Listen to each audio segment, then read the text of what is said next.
सबसे निराला तुझा कोई नहीं।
जिनकी धम धम बोले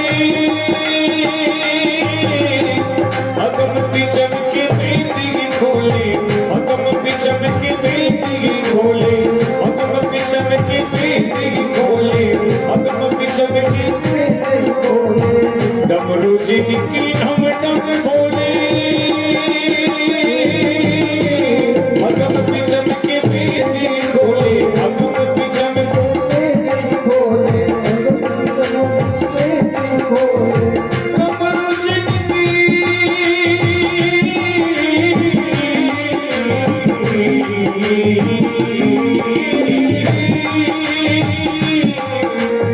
डमरू जिनकी डम डम बोले, डम डम डम डम डम डम डम डम डम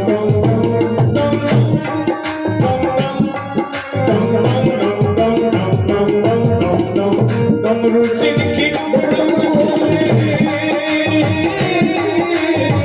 अगम पिचम के बेदी खोले, अगम पिचम के बेदी खोले, अगम पिचम के बेदी खोले, अगम पिचम के बेदी खोले।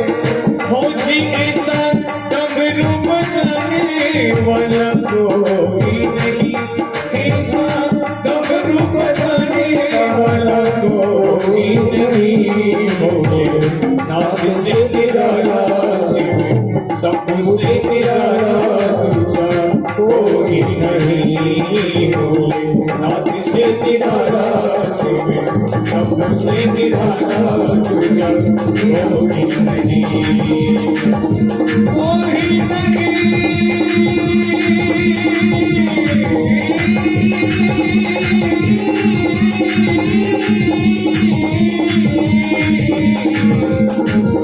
देखोगी नहीं तुझा कोई नहीं, कोई नहीं तुझा कोई नहीं। बोले नाथ से निराला बोले नाथ से निराला शिव, शंभु से निराला तुझा कोई नहीं।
भोले बाबा से निराला दूजा और कोई नहीं।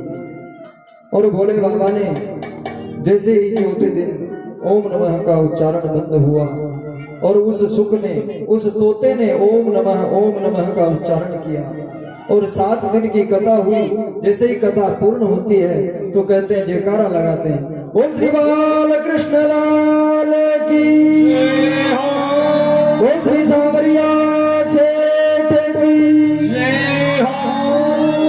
और जैसे ही जयकारा लगाया तो माता पार्वती की नींद खुल जाती है और नींद खुलते ही कहती है कि अच्छा बाबा आगे बताओ, कृष्ण जी का जन्म हुआ और फिर क्या कहना हुआ। तो भोले बाबा ने कहा कि देवी कथा ही पूर्ण हो गई, अब कौन सी लीला बची है, 7 दिन की कथा पूर्ण हो गई। तब माता ने कहा कि 7 दिन की कैसे हो गई, अभी तो कृष्ण जन्म का प्रकरण सुनाया था आपने।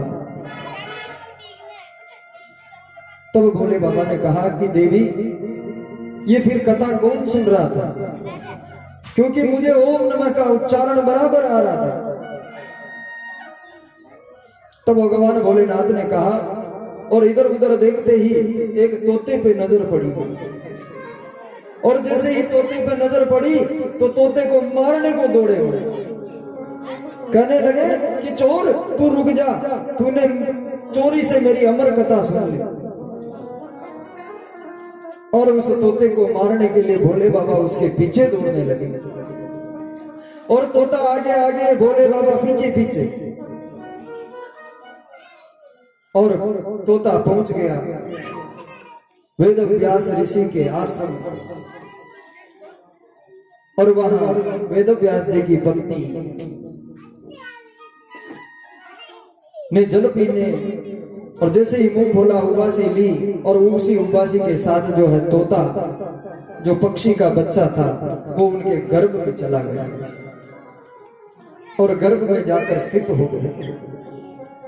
भोले बाबा बाहर बैठ गए तो वेद व्यास जी महाराज नित्य कर्म करके आए, सरस्वती नदी में स्नान करके, और स्नान करके आए और देखा कि भोले बाबा विराजमान है। कहा कि महाराज आज गरीब ब्राह्मण की कुटिया में आश्रम में पधारना कैसे हुआ। तो भोले बाबा कहते हैं कि इधर से भ्रमण को जा रहा था तो सोचा कि वेद व्यास जी से मिलता जाऊं। जब बार बार वेद व्यास जी महाराज ने पूछा कि बाबा कारण क्या है, तो भोले बाबा ने कुछ बताया नहीं। तब ज्यादा जिद करने लगे तो भोले बाबा ने कहा कि कुछ नहीं, एक व्यक्ति, एक जो पक्षी है वो मेरी चोरी करके भाग गया। तो वेद व्यास जी महाराज जोर से हंसने लगे कि महाराज एड़ो तो स्वरूप है, शरीर के ऊपर जो है पूरा भस्मी लपेटते हो और पास में कोई सोना चांदी का आभूषण भी नहीं है, और तुम्हारी चोरी कौन सी कर ली महाराज, क्या भस्मी लेकर चला गया। तो भोले बाबा कहने लगे कि भस्मी की बात नहीं है, उसने अमर कथा की चोरी कर ली, क्योंकि चोरी से अमर कथा सुनी है हमारा। तो वेद व्यास जी महाराज और जोर से हंसने लगे, कहने लगे कि बाबा बताओ क्या कह रहे थे कि अमर कथा की चोरी करने वाला उसे आप मृत्यु दंड देंगे। बाबा कितने भोले हो, और भोले बाबा जैसा भोला कोई है नहीं। जितना जल्दी देते हैं उतना जल्दी ले भी लेते हैं। और भोले बाबा को जब वेद व्यास जी महाराज ने कहा कि महाराज यदि आपके मुंह से किसी ने अमर कथा का रसपान कर लिया उसकी मृत्यु कैसे हो सकती है। तो भोले बाबा ने कहा कि इतना विचार तो मैंने किया ही नहीं। वेद व्यास जी महाराज कहने लगे कि महाराज फिर इतने दिन बैठे ही रहते यहाँ। वेद व्यास जी महाराज का कथन सुनकर भोले बाबा कैलाश पदार्पण हुआ, कैलाश में आए और उधर वेद व्यास जी महाराज की पत्नी के गर्भ में उस पक्षी का जो है 12 वर्ष तक उस गर्भ में रही। तब वेद व्यास जी महाराज बार बार विनती करने लगे तो अंदर से वेद मंत्रों की आवाज आने लगी और अंदर से जीवात्मा आवाज लगाती है कि मैं बाहर नहीं आ सकता, यदि मैं बाहर आऊंगा तो ये जग की माया जो है मुझे घेर लेगी और इस माया में मैं बंध जाऊंगा। और गर्भवास में तरह तरह की कोल भी प्राणी करता है। सुखदेव बाबा जब वेद व्यास जी ने बार बार विनती की तो वो जीवात्मा कहने लगे कि आप नारायण से कहो कि उनकी योग माया जो है अपना वशीभूत अपने वश में मुझे ना करे, तब मैं इस धराधाम पर आना चाहूंगा। तब वेद व्यास जी महाराज ने नारायण से प्रार्थना की। नारायण ने आश्वासन दिया, नारायण ने कहा कि मेरी माया जो है तुझे छू भी नहीं सकती। और तब सुखदेव जी महाराज का प्राकट्य हुआ। बोल श्री सुखदेव भगवान की। और सुखदेव जी महाराज का प्राकट्य कैसे हुआ महाराज? जैसे ही जन्म हुआ और वन की तरफ भागने लगे। सूत जी महाराज अपने सरल वचन में कह रहे हैं, अपनी स्तुति में कहते हैं, यम प्रजोर्जन्तमनुपेतमपेत कृत्यं द्वैपायनो विरह कातराजुहाव पुत्रेति तन्मतया तरयोभिनेन्दु सर्वभूत हृदयं मुनिमानतोऽस्मि। सूत जी महाराज कहते हैं, जिन्होंने जन्म लेते ही संन्यास को धारण कर लिया, 4 उंगुल की कोपिन भी जिनके शरीर पर नहीं है, और वेदव्यास जी महाराज पुत्र पुत्र कहकर उनके पीछे दौड़ रहे हैं। वेदव्यास जी महाराज कहते हैं कि नाना प्रकार के जतन किए, तब तो जाकर पुत्र का जन्म हुआ, और पुत्र तू भी मुझे छोड़कर चला जाएगा तो हमारा क्या होगा? पुत्र कहकर दौड़ते हुए पीछे पीछे दौड़ रहे हैं।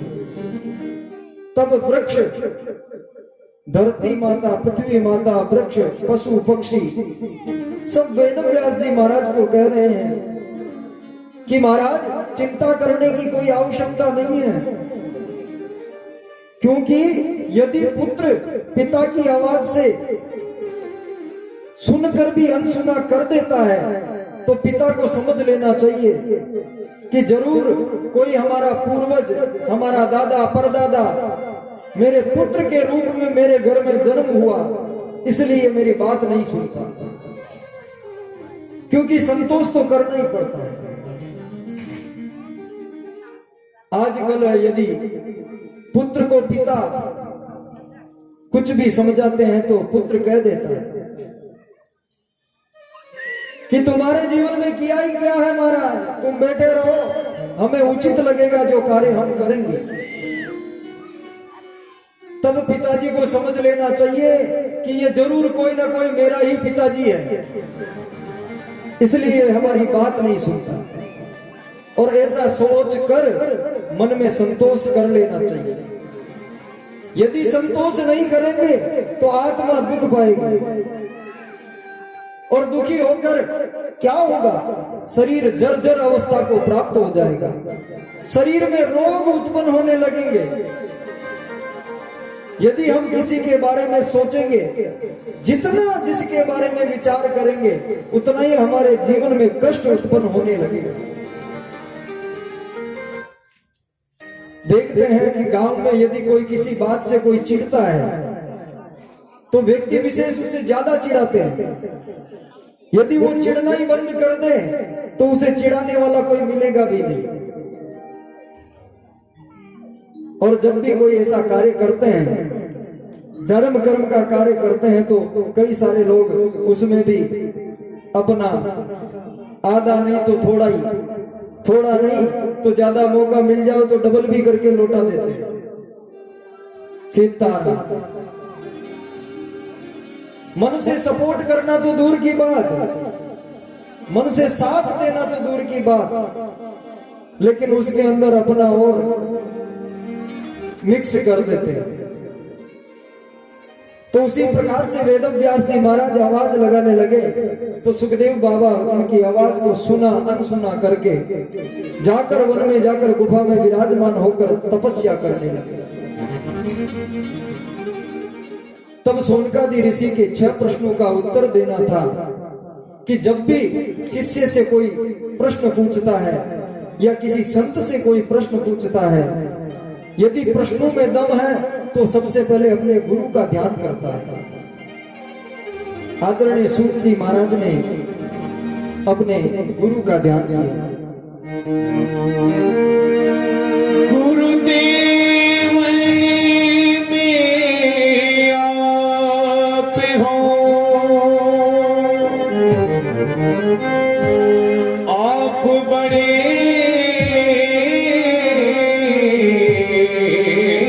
जगदीश, मेरी भवजल बीच में जय हो प्रभु तारो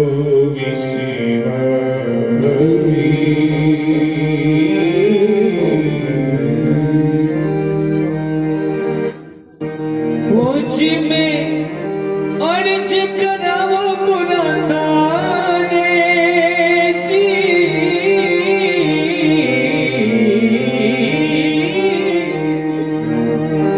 शरणा मेरा किलो मारे।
गुणता मैं अर्ज करावो गुणता शरणों में राखे हमारे अर्ज करावो गुणता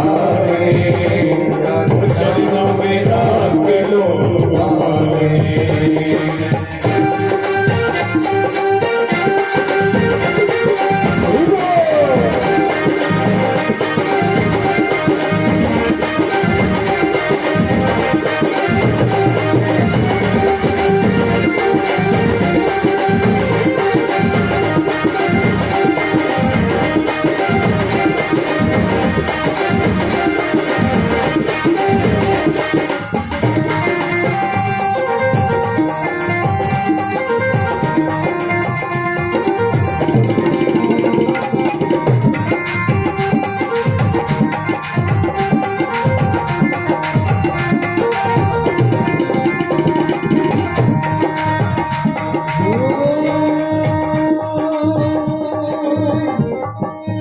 साकरे परियो भारो माने सूझत नारी किनारो सागर परियो भारो माने सूझत नारी किनारो हवे साकरे परियो भारो माने सूझत नारी किनारो हवे सागर परियो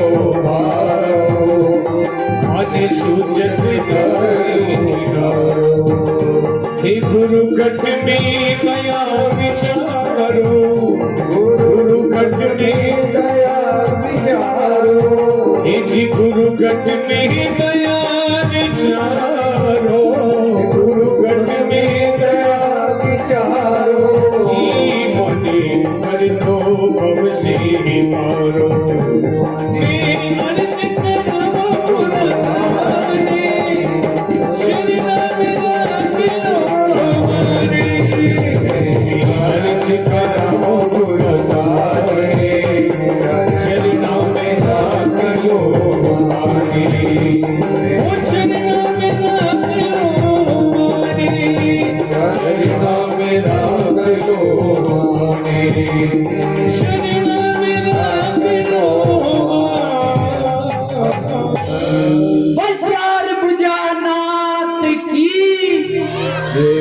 जयकारा जोर से लगाए आप। भगवान के दरबार में बैठे हैं और श्रीमद् भागवत कथा सुन रहे हैं आप आनंद के साथ। और श्री लक्ष्मी नारायण भगवान की बड़े ही हर्ष का विषय है।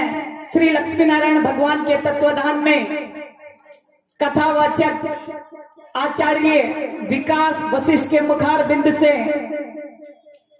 श्रीमद् भागवत कथा का श्रवण किया जा रहा है और हम सभी ग्रामवासी आनंद के साथ कथा का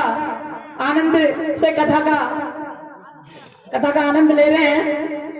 और इसी बीच